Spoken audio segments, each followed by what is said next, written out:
بسم اللہ الرحمن الرحیم۔ محترم بزرگوں اور عزیزوں، اللہ جل شانہ نے انسان کو دنیا میں بہت تھوڑی مدت کے لیے بھیجا ہے، ہمیشہ یہاں رہنا نہیں ہے۔ ہمیشہ رہنے کی جگہ اللہ تبارک و تعالی نے آخرت بنائی ہے،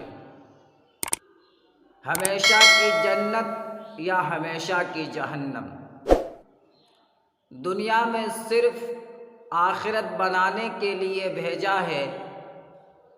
اللہ جل شانہ نے آدم علیہ السلام کو جب زمین پر اتارا تو فرمایا کہ آپ کے لیے اور آپ کی اولاد کے لیے زمین ایک ٹھکانہ ہے، باعتبار افراد کے کہ اپنی اپنی موت تک اور باعتبار مجموعہ کے قیامت تک، اور اس زمین میں سے تمہارے لیے ہم نے گزارے کا سامان بنایا ہے۔ آدم علیہ السلام کو پیدا کرنے سے پہلے ہی زمین کے اندر اور زمین کے اوپر انسان کی ضرورت کا سامان بنا ہوا تیار ہی تھا۔ اس لیے حضرت آدم علیہ السلام سے فرمایا، تم زمین پر جاؤ، تمہارے لیے اور تمہاری اولاد کے لیے میری طرف سے ہدایت کا سامان آئے گا۔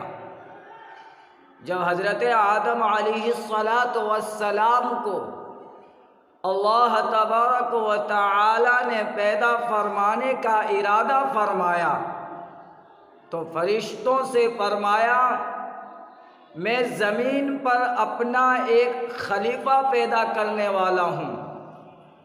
خلافت یعنی اللہ کے حکموں کو زمین پر قائم کرنے کی ذمہ داری۔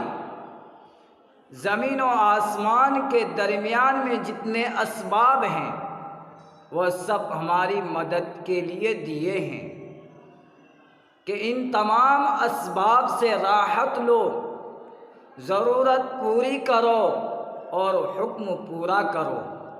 اسباب اس لیے دیے ہیں تاکہ حکم پورا کرنے میں مدد ملے، حکم پورا کرنے میں سہولت ملے۔ اسباب اس لیے نہیں دیے کہ ہم اسباب میں لگ کر اللہ کے حکموں کو بھول جائیں۔